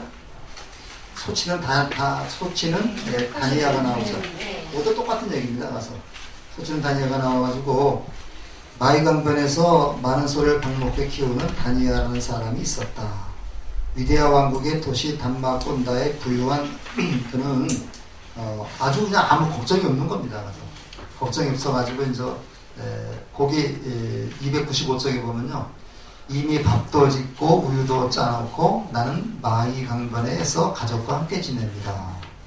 나의 움막은 지붕이 덮이고 불이 켜졌으니 하늘이여 비를 뿌리려거든 뿌리소서. 낯선 손님이 그 장단에 맞춰 노래했다. 분노하지 않는 나는 마음의 황무지에서 벗어나 마이강변에서 하룻밤을 지냅니다. 나의 움막은 훤히 드러나고 나의 불은 꺼졌으니 하늘이여 비를 뿌리려거든 뿌리소서. 이거는 부처님 말씀이죠. 근데 뭐가 다르냐면요. 나의 불은 꺼졌다. 저기는 위에서 다니아라는 사람은 불이 켜졌다 그랬는데 그건 불이 꺼졌다 그랬죠. 그래서 불이 꺼졌다는 얘기는 부처님 말씀에는 번뇌 망상이 되겠죠. 그런 얘기들이 쭉 나오는데 이것도 역시 수타니 밭에 나오는 얘기입니다. 나와서 계속 돼가지고 286쪽에 맨 마지막 줄을 보세요. 다 자란 송아지도 있고 젖먹이 송아지도 있고 새끼 밴 어미소도 있고 밭정난 암소도 있답니다. 게다가 암소의 짝인 황소까지 있으니 하늘이여 비를 뿌리려거든 뿌리소서 이렇게 얘기를 하니까 사문이 다 자란 송아지도 없고 젖먹이 송아지도 없고 새끼 밴 어미소도 없고 밭정난 암소도 없습니다. 게다가 암소의 짝에는 황소까지 없으니 하늘이여 비를 뿌리려거든 뿌리소서. 말뚝은 단단히 밖에 흔들리지 않고 분자풀로 밧줄도 튼튼히 꼬았답니다. 젖먹이 송아지는 끊을 수 없을 것이니 하늘이여 비를 뿌리거든 뿌리소서. 황소처럼 고삐를 끊고 코끼리처럼 냄새나는 덩굴을 짓밟았답니다. 나는 다시 모태에 들지 않을 것이니 하늘이여 비를 뿌리거든 뿌리소서 해가지고 부처님하고 소치는 다냐가 서로 주고받습니다. 한 페이지 더 넘겨보세요. 288쪽에 보면 중간쯤 보면 꼭 같이 읽어보겠습니다. 왜 결론은 이는 자식으로 인해 기뻐하고 소를 가진 이는 소로 인해 기뻐합니다. 집착의 대상으로 말미암아 사람에게 기쁨이 있나니 집착이 없는 사람에게는 기쁨도 없습니다. 자식이 그때 부처님께서 말씀입니다. 자식이 있는 이는 자식으로 인해 슬퍼하고 소를 가진 이는 소로 인해 슬퍼합니다. 집착의 대상으로 말미암아 사람에게 슬픔이 있나니 집착이 없는 사람에게는 슬픔이 없습니다. 그래서 여기도 집착이라는 얘기가 나오죠. 집착이라는 얘기가 나와가지고 결과적으로는 저기는 다니아라고 하는 사람은 내가 돈도 많고 모든 것이 다 갖춰져 있다. 이걸 우리가 어려운 말로 유의법입니다. 유의법으로다가 근데 이제 부처님은 나는 아무것도 없다 그랬죠. 이게 그걸 무인법이라고 했어요. 무위가 무인데 요거는 뭐냐? 요건 집착을 버린 겁니다. 집착을 버린 거고 요건 현실에 대한 집착이 남아있는 거다. 우리가 보통 돈이 있으면 다 행복한 줄 알고 그러지만은 사실은 돈 때문에 명예 때문에 또 우리가 불행한 경우가 많이 있죠. 그래서 우리가 이제 결과적으로 돈이 필요 없다는 얘기는 아닙니다. 돈이 필요 없다는 얘기는 아닌데 돈이 내 욕심보다 내가 너무 탐욕이 많아서 필요 이상의 돈에다가 집착을 하게 되면은 그 사람 패가 망신한다는 얘기죠. 그래서 이제 그런 식으로 우리가 이제 보는데 이것도 역시 수다니 파타에 나옵니다. 나와가지고 결국 우리가 이제 집착을 하느냐, 집착을 벗어나느냐 하는 것을 우리가 지금 얘기했다고 볼 수 있고, 이것이 이제 우리 대승불교적에 가면은 유의법으로 볼 수도 있고, 우리가 이제 미의법으로 볼 수도 있다. 여기서 뭐가 나오느냐면요, 소유가 나옵니다. 소유가 나오는데, 우리가 이제 그 가장 적절한 소유가 어느 정도의 소유냐, 이런 거 가지고 우리가 생각을 해봐야 되죠.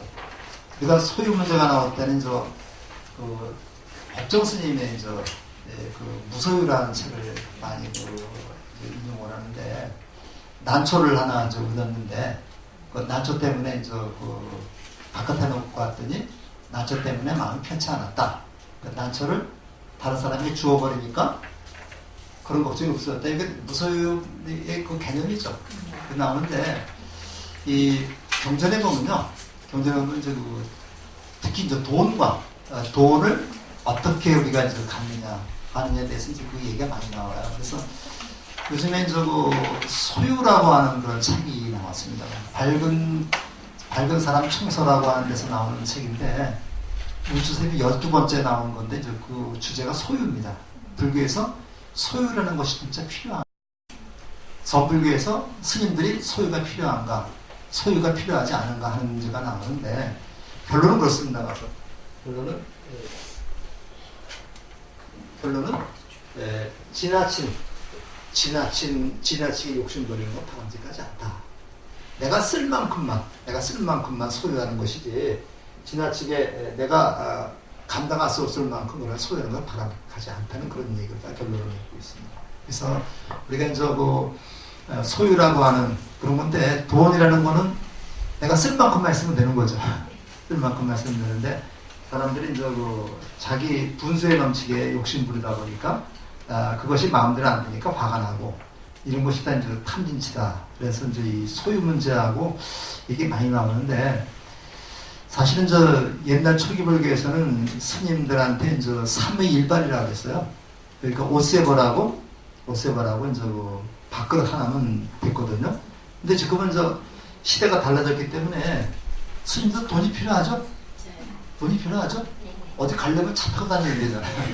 그 다음에 스님들도 자가용 필요합니다. 맞습니다. 스님들 자가용 타지 말고 걸어다니라고 얘기하는 사람은 없어요. 자가용 필요합니다. 필요한데 돈에 넘치는 건 하지 말라는 얘기예요. 예를 들어서 에쿠스라든가 미대차라든가 이런 거 하고, 그 다음에 그 가사도 그렇습니다. 가사도 그냥 깨끗하게 빨아 입으면 되는 거지, 이걸 비단으로 만들어서 이렇게 입을 필요는 없다는 얘기죠. 그리고서 이제 이 시주물인데요. 신도들이 시주물로 다 사는 것이 이제 스님들이잖아요. 시주물인데, 이 시주물을 우리가 이제 무겁게 여기게 된다. 무겁게 여기게 되는데, 개중에는 이거를 무겁게 여기지 않고, 시주돈, 보살님들이나 고사님들이 돈은 내 돈이다 생각하는 그런 분들이 없지 않아 있는 것 같아요. 그런 거 꼭 불교만의 문제가 아닙니다. 그래서 있는 것 같은데, 적당히 노력을 해서, 그 다음에 적당히 소유하고, 스님들이나 목사님들이나 신부님들의 사명은 열심히 기도하는 겁니다. 기도해서 무거울 보였을 때 거기에 이제 신도들이 모여드는 거지, 건물이 크다고 해서 화려에 따라서 모여드는 건 아니죠. 그래서 우리가 우리나라 불교도 보면은요, 큰 스님이, 성처 스님이나 법정 스님 같은 큰 스님이 절에 딱 계시면요, 함부로 못합니다. 신도들이 오지 말래도 와요. 그래서 저는 항상 참 부러운 게 우리 그 용화사 있죠. 그 용화사 이번에 크게 그 중창사했다는데 거기 그 다음에 내가 못 가봤습니다. 요새 못 가봤는데 거기 그 송담 큰 스님이 그래도 계시니까 비록 이제 이렇게 직접 오시진 않더라도 그분이 계시니까 사람들이 모여드는 거죠. 그래서 그런 큰 스님이 계실 때 모여드는 건데 그 스님을 큰 스님으로 하고 누가 만드느냐? 힌두들이 만드는 겁니다. 힌두들이 그거 만드는 거지. 그냥 당장 그 스님들한테 가서 뭐 용돈 갖다 드리고 이게 큰 스님 만드는 건 아니죠. 스님들이 이제 이렇게 기도할 수 있게끔 그런 분위기를 만드는 일이 좀 필요하지 않나 그런 생각을 해봐서 그래도 인천에 그 용화사 그 송담 스님 같은 분이 계시다는 게 참 다행이에요. 네, 이거 참 그거 제가 좀 보면서 아쉬운 게 우리 그 이번 7일날도 이제 우리 예술회관에서 이제 그 총불교연합회 주최로 다 이제 그 행사가 있거든요. 집회 행사가 있는데 그때 좀 아주 어렵게라도 이렇게 가서 송담 스님 같은 분을 한번 모셔서 안주만 모시는 건 사람 오지 말아도 많이 못했는데 네, 그런 생각이 들어요. 그래서 좀 그분들을 좀 억지로 이렇게 좀 차에 태워가지고도 차에 태워가지고 옛날에 그랬다고 그래요. 큰 스님 있으면 가서 그냥 몰래 밤에 업고 와서 이렇게 차에 태워가지고 오셔서 좀 스님을 안전만 계십시오. 그때가 될 것 같습니다. 성자 스님쯤에 그 종종 모실 때도 그랬다 그러죠. 성자 종종 모실 때도 이 사람이 성자 스님이 한사코 반대하는 거를 스님 아무 일 안 해서 좋습니다. 다만 종종으로 앉아만 계십시오. 그렇게 해서 이제 모신 거라고 그래요. 그러니까 이제 불교 삼나는 거잖아요. 100% 됐는데도 안 되네. 그래서 이제 그런 점이 좀 아쉽고요. 조금만 더 보겠습니다. 그때까지. 289쪽에 보면요. 행복과 파멸의 문인데 부처님께서 사와티 기원정사에 계셨대었다. 한밤중이 지나 아름다운 모습의 천인이 기원정사를 환히 밝히며 부처님을 찾아왔다. 여기 이제 이런 얘기가 많이 나옵니다. 니까야나 이제 아함경에 보면 천인이 기원정사를 환히 밝히며 부처님께 찾아왔다. 천인이 누구예요? 천인이? 하늘나라에서 온 사람이죠. 근데 여기는 저 그렇게 보지 마시고요. 이 천인은 거의 다 외도입니다. 네. 외도로 보면 돼요. 외도는 저거 이교도죠. 불교에서 이제 부처님을 따르지 않고 다른 종교에 있는 종교들을 따르거나 그런 분은 외도라고 그래요. 외도라고 그러는데 뭐 자인하교라든가 뭐 바라문교 같은 게 있죠. 이분들이 이제 부처님하고 한번 논쟁하기 위해서 또는 부처님의 말씀을 듣기 위해서 이렇게 찾아옵니다. 이게 찾아오는 건 우리가 그 저기에서는 경전에서는 천인이라고 이렇게 얘기를 한다고 그래요. 그래서 이제 이렇게 이분들이 이제 찾아와가지고 내가 보자니까 고타마 시타르타라는 그런 그 사람이 부처라고 그런다는데 그 사람이 얼마나 도가 높은지 내가 한번 법권양을 해보겠다. 이렇게 하고 찾아옵니다. 찾아와가지고 이제 실제로 부처님하고 법권양을 해요. 그것이 전부 다 아함경이나 니까에 나와 있습니다. 나와 있어가지고 부처님 그 사람이 이제 그 외도가 이렇게 얘기를 하면 부처님이 거기에 대해서 반박을 하고 설명을 합니다. 그러면 어떤 분은 부처님 말씀에 공감을 해가지고 그 자리에서 머리 깎고 제자가 되는 분도 있고요. 어떤 분은 그럴 수도 있겠네요 하고서 고개를 갸우뚱 대면서 가는 분도 있습니다. 이것은 부처님의 말씀을 무조건 다 따르고 공감했던 건 아니죠. 그래서 우리가 이런 것을 볼 때 굉장히 그 인간적인 그 면모를 엿보세요. 무조건 근데 이게 대승불교 쪽에 오게 되면요. 부처님의 말씀은 절대화돼버려요. 절대화돼버려가지고 이제 부처님은 아프지도 않다 그러는데 우리 청기불교에 보면 부처님이 아파서 사리불한테 이제 내가 좀 설법을 해라. 나는 좀 쉬겠다. 이런 얘기가 많이 나오거든요. 부처님도 아프죠. 사람인데 안 아프면 이상한 거죠. 그래서 이제 그렇게 좀 보시고요. 어디 왔나?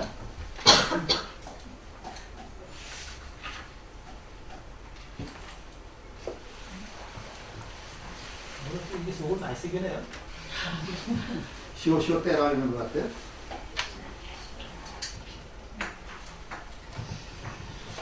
그 다음에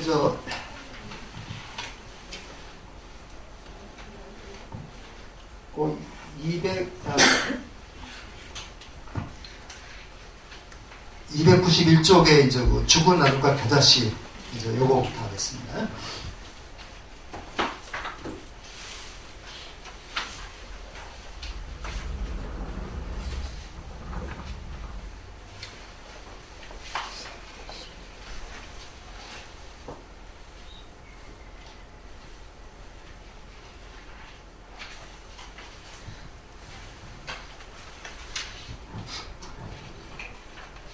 먼저 우리가 자,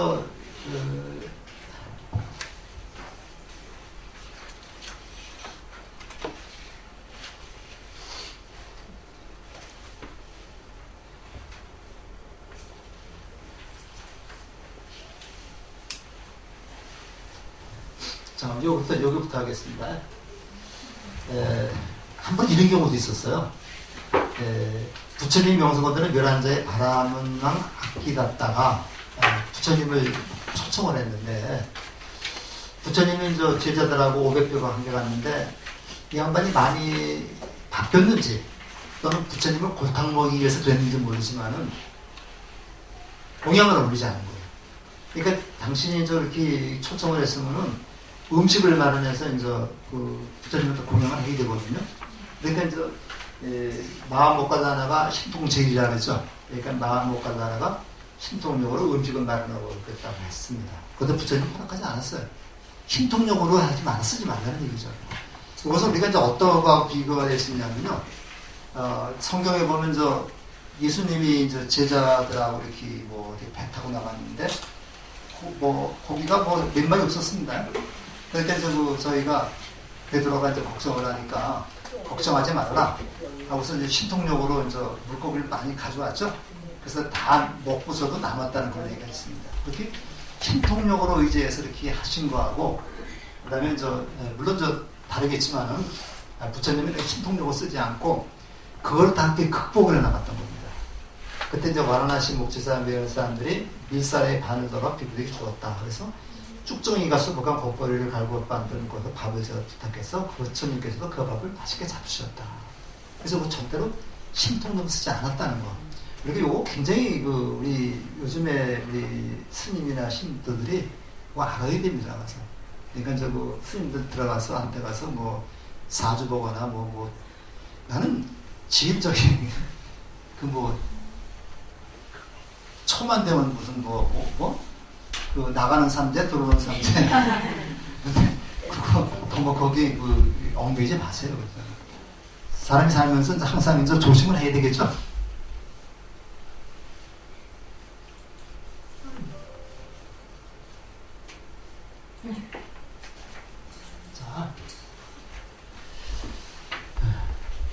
자, 알쌀을 먹으며 맛을 끝난 물에 비었다.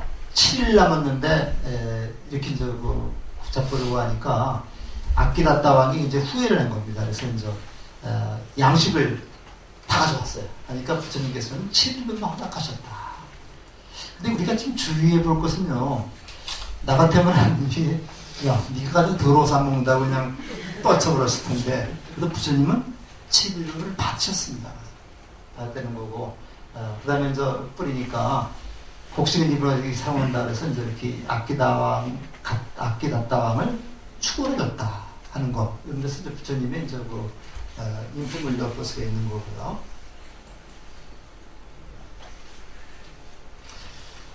자, 그런 얘기입니다, 이게. 근데 소치는 다녀야 나오죠. 요건 요런 얘기인데, 아까 잠깐 말씀드렸는데, 수단이 반대에 나와 있고요.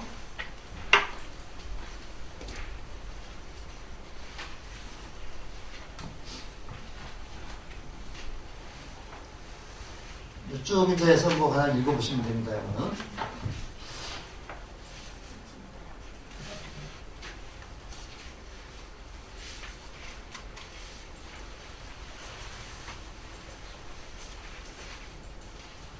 그 다음에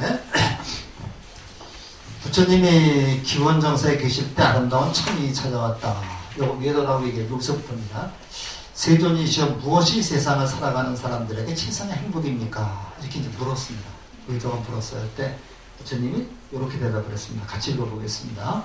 슬기로운 사람과 가까이 지내며 존경할 사람을 공경하는 것, 분수에 밖에 살고 일찍부터 공덕을 쌓아 스스로 바른 소원을 세우는 것, 많이 배우고 익히며 절제하고 훈련하여 의미 있는 대화를 나누는 것, 부모님을 섬기고 가족을 돌보며 부산하지 않게 일하는 것, 악을 싫어하여 멀리하고 술을 절제하며 게으르지 않고 가르침을 실천하는 것, 존경하고 겸손하며 감사할 줄 아는 마음으로 적절한 때에 가르침을 듣는 것, 인내하며 온화한 마음으로 수행자를 만나 가르침을 서로 논의하는 것, 강단을 지켜 청정하게 살며 거룩한 진리를 간주하여 열반을 이루는 것, 세상살이 많은 일들에 부딪혀도 마음이 흔들리지 않고 슬픔과 범민 없이 안온한 것, 이러한 방법으로 그 길을 따르면 실패하지 않고 어디서든 변화하니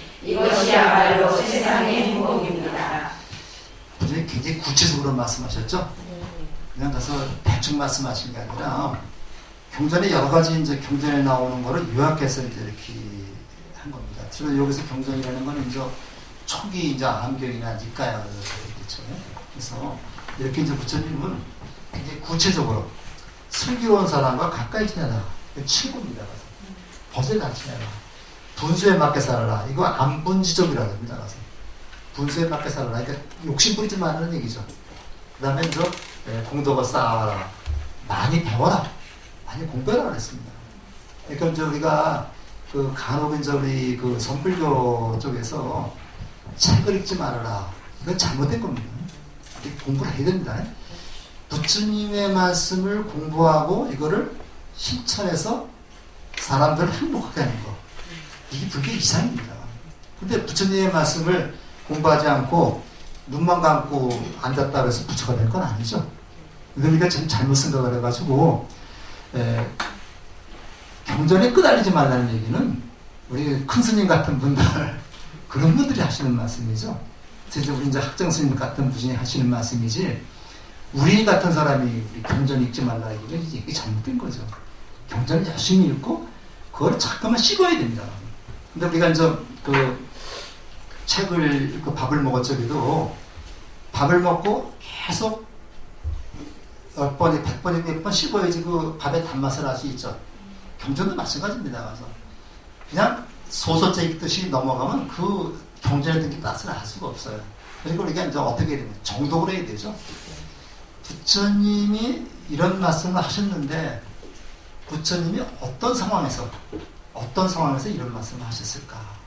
이게 중요합니다. 근데 우리는 저 경전을 읽으려면요 이렇게 읽지 않고 또 다이제스트 돼서 이렇게 조금 여기만 읽고 다 읽은 것처럼 얘기를 해요. 그렇게 얘기를 하고 우리 이제 그 기자들도 보면요 요 한마디 요것만 딱 띄에다가 이렇게 얘기를 하는데 요 얘기는 내용을 볼 때 잘못될 수도 있죠. 그렇기 때문에 책을 읽을 때 전체를 다 읽어야 됩니다. 전체를 다 읽을 때 주로 중요한 부분에는 밑줄에 듣고 가면서 이렇게 정독을 하게 된다는 얘기죠. 그 책이 사실은 굉장히 힘들어요. 그리고 한 번 읽고 버릴 책을 살 필요가 없습니다. 최소한도 3번 정도 이렇게 반복해서 읽으면서 그 맛을 우리가 좀 알아야 되는데 부처님의 그 경전 같은 경우는 항상 그 내가 좋아하는 경전을 옆에 두고서 틈나는 대로 읽어야 됩니다. 근데 우리나라 그 불자들이 책을 안 읽어요. 책을 안 읽고 그냥 절에 가서 무조건 도와달라고 빌기만 하니까 불교가 앞으로 나갈 수가 없는 거죠. 근데 저쪽에 다른 종교에서는 열심히 성경 가지면서 읽잖아요. 일요일마다 이제 가서 제 친구들 이제 장로도 있고 좀 많이 있는데 항상 그 성경을 옆에 끼고 다니더라고요. 우리는 옆에서 이제 법화경이나 법화경 아니라 법구경이나 수단이 바다 같은 거 옆에 끼고 다니면서 이제 읽고 요새는 이제 조그만 책도 많아요.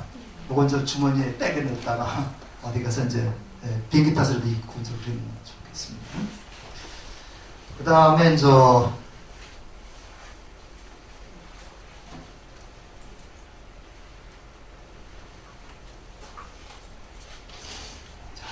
그다음에 파멸이 모르는 게. 요거 저 파멸이 있는 분은 뭐야? 또 같이 읽어보겠습니다. 참된 이치를 사랑하는 사람은 원하고 참된 이치를 싫어하는 사람은 파멸합니다.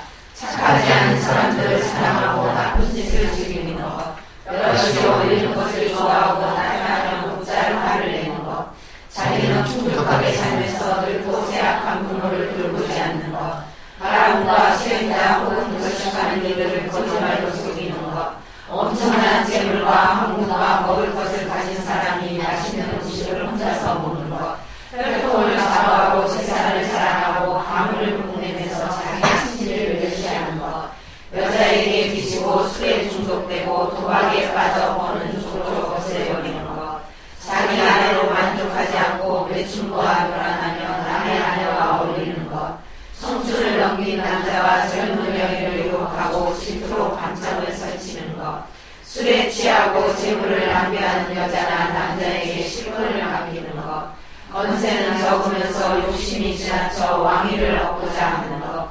이것이야말로 파멸의 문제이다. 여기 이러면 안 되겠죠. 네. 그래서 이제 참된 이치를 사랑하고 사랑 번영하고 참된 이치를 사랑 파멸한다. 아주 쉬운 얘기지만 아주 우리에게 아주 굉장히 필요한 얘기입니다. 그래서 우리가 이제 보면 늙고 쇠약한 부모를 돌보지 않는 것, 또는 혈통을 자부하고 재산을 자랑하고 가문을 뽐내면서 자기 친지를 멸시하기 갑질이죠. 이게 있는 것들을 우리가 이제 보시고요.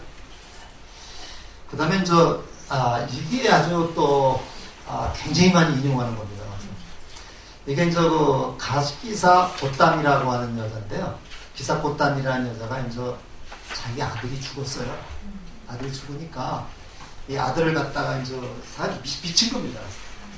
죽은 아들을 갖고 다니면서 살려달라고 사람마다 하는 거예요. 그러니까 어떤 사람이 부처님한테 한번 가보십시오. 그래서 부처님한테 가져갔습니다. 그랬더니 부처님 살려주겠다 그랬어요. 살려주겠다 그랬는데 이게 다른 종교하고 우리 불교가 다른 점입니다. 예수님 앞에 데려가면 뭐라 그러겠어요? 내 죄는 사해졌느니라 악에 일어나서 걸어가라 이렇게 얘기를 했겠죠. 그럼 걸어갑니다. 이렇게 생기는데 그런 거 많잖아요.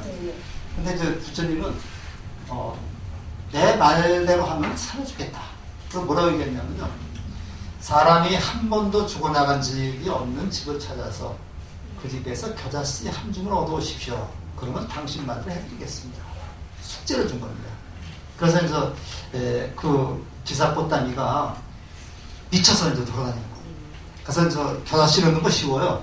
근데 나오면서 이 집에서는 사람이 죽어나간 적이 한 번도 없습니까? 그런 집이 있겠어요? 없겠어요? 그런 집이 없죠? 할아버지 그 위에 누구 해서 누군가는 결국 죽게 되는 거죠. 이렇게 돌아다니다 보니까 결국 뭘 느낀 겁니까? 덧없이 흐르고 변한다는 것은 한 집안 한 마을 한 날이 아니라네 지금 나오는데 결국 이 사람이 기사꽃다미가 느낀 것은 결국 무상하다. 인생은 무상하다는 것을 느낀 겁니다. 무상하다는 말을 우리가 이거를 우리가 참 잘못 알고 있는데 이건 변한다는 얘기입니다. 변한다. 항상 하지 않는다는 얘기죠. 그렇기 때문에 우리가 어렸을 때 우리가 아기로 태어났으면 아기의 모습이 항상한 게 아니라 이게 나이를 먹어가면서 몸이 늙고 마음도 늙고 다 변해가는 겁니다. 그래서 죽게 되는 거죠. 이게 생로병사라는 얘기죠. 이거를 스스로 깼다는 겁니다. 맞아. 그래서 죽음이라는 것은 누구나 겪는 것이지 나만 겪는 것은 아니다. 이 죽음이 일반화라고 이렇게 해서 맞을지 모르겠습니다만은 나만 겪는 슬픔이 아니라 누구나 이런 죽음을 겪게 되는 것이다. 다만 시기적으로 일찍 갔을 뿐이죠. 그래서 아쉽다는 얘기죠. 이거는 사실은 아무나 깨치기 쉽지 않은 얘기입니다만은 기사꽃다미는 이걸 깨친 겁니다. 그래가지고 무상함을 알고 부처님의 제자가 돼가지고 나중에 아랑이 됐다고 그래요. 이런 일화를 통해서 부처님이 어떻게 그 제자들을 갖다가 가르쳤는 걸 알 수 있습니다. 추가 비공이가 되었고 권을 얻었다. 했는 평생을 기사꽃다미에게는 만족스러운 제자가 됐다. 그 다음에 이제 빠따짜라 얘기 나오는데 그리고 요거는 교재였기 때문에 제가 유인물을 했는데 앞에 한번 읽어보셨어요? 네. 빠따짜라라고 하는 말은 천조각을 거치고 걷는 여자라는 뜻인데 너무 앞에 한 달락만 읽어보겠습니다. 같이. 빠따짜라는 천조각을 거치고 걷는 여자라는 뜻입니다. 그녀는 사와띠에 사는 부유한 장자의 딸이었습니다. 그녀는 너무도 아름다워 부모는 딸이 잘못될까봐 안심이 되지 않았습니다. 그래서 유혹이 될 만한 것들을 치우고 사람들과의 만남을 끊은 채 엄격하게 키웠습니다. 그러나 그것이 문제가 될 줄은 몰랐습니다. 남자를 만날 일이 없었던 그녀는 그녀를 매일 심부름해주던 남자친구와 사랑에 빠지게 되었습니다. 그들은 몰래 집을 빠져나와 다른 마을에 가서 아주 가난하게 살았습니다. 그러니까 애들을 기를 때 너무 이렇게 보호해서 길러도 안 되겠죠? 네. 세상 물정을 좀 알아야 됩니다. 너무 집에서 화초같이 기르면 세상 물정에 몰라요. 그러니까 나가서 애들이 싸우기도 하고 넘어지기도 하고 그 다음에 그렇게 되는데 매도 맞고 하고 그래야 되는데 우리 요즘에 보면은 학교에서 나오자마자 일정이 바쁘대?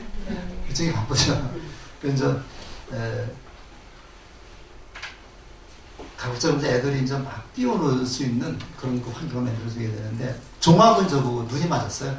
눈이 맞아가지고 결혼해서 갔는데 아이를 하나 낳았습니다. 낳았는데 그때는 인도 풍습에서는 아이를 낳기 위해서 친정에 가는 게 풍습이었죠. 관리였어요. 그래서 가다가 남편이 다시 쫓아와서 다시 갔다. 그래서 아이를 또 하나 낳아가지고 두 번째는 가려고 그랬는데 남편이 또 쫓아왔죠. 그 남편이 아이 낳을 자리를 찾아다니다가 독사에 물려 죽었다. 근데 집에 갈 일이 없어져서 친정에나 가야겠다고 그렇게 했는데 비가 많이 와가지고 물이 많았다. 그래서 갓난아기를 먼저 저쪽에다 갖다 놓고 또 큰애를 또 데려가려고 그러는데 갓난아기는 독수리가 채가고 그 다음에 갓난아기는 둘째 큰애기는 물에 빠져 죽었다. 이런 얘기죠. 네. 이렇게 기구한 운명을 가진 그런 여자입니다. 그런 기구한 운명을 가진 여자인데 그러니까 이 여자가 실신을 해가지고 친정에 가보니까 친정 부모 다 죽었죠. 그래가지고 천조각만 거치고 다니는 그런 상황인데 요게 세 번째 장을 보면요. 부처님을 만나는 겁니다. 그래서 부처님을 만나가지고 쭉 얘기를 하는 건데 그 밑에서 한 중간쯤 보면요. 바로 지금 생각하는 이렇게 오고 이렇게 갑니다. 바로 지금 이것으로서 오고 이것으로서 갑니다. 모든 일이 그대로 오지 않았고 가는 그대로 가지 않았습니다. 그래서 요게 빠따짜라에서 장론이의 고백이라고 하는 책이 있습니다. 모두 경전인데요. 장로의 고백, 장론이의 고백이라는 책이 있는데 제가 우리 집에 이게 있는데 조그만 책으로 있는데 어디 있는지 내가 찾지 못했습니다. 그래서 거기 보면 장론이가 비구니죠. 비구니들에 관련된 일화를 갖다 쭉 적어놓은 책인데 이거 장론이의 고백이 이렇게 서다가 있으면서 얘기했으면서 고딕자로 쓴 거는 교송입니다. 그래서 거기에 안 맞는 그런 교송으로 쭉 되어 있어요. 그래서 이런 책들을 한번 우리가 보게 되면요, 우리 비구 또는 비구니들이 어떻게 수행을 하고 어떻게 어려움을 극복했는가 하는 것을 알 수가 있습니다. 그래서 오늘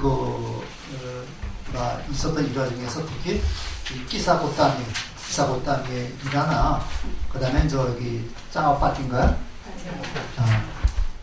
이름도 지금 빠따짜라 이런 분들의 일화 같은 것은 우리가 한번 잘 생각하면서 우리가 어려움을 당했을 때 우리 마음을 어떻게 편안하게 하고 우리 마음을 어떻게 잘 활용해서 깨달음에 이를 것인가 하는 것을 생각해야 됩니다.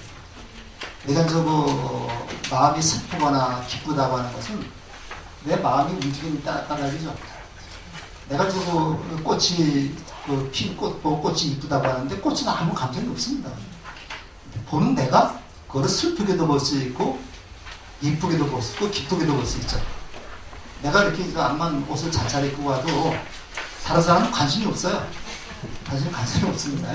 그래서 우리가 마음을 어떻게 우리가 다스리고 마음을 어떻게 우리가 안정시키느냐, 이것이 굉장히 중요하다고 볼 수 있고, 이렇게 마음을 안정시키는 것을 편안이라고 그래요. 우리가 편안한 10절에 얘기를 하죠. 이럴 때 이 편안이라고 하는 말이 마음을 안정시켜서 마음에 흔들림이 없게 하는 것이 편안하다고 해요. 그래서 이런 일화들을 통해서 우리가 부처님의 가르침이 어떤 것이고 우리가 어떻게 살아야 될 것인가 하는 그런 조그만 힌트를 좀 받았으면 좋겠습니다. 그래서 이게 매끄럽지 못하고 굉장히 죄송한데 오늘 좀 수고 많이 하셨고요. 점심 고향을 좀 아주 맛있게 드시기 바랍니다. 마치겠습니다.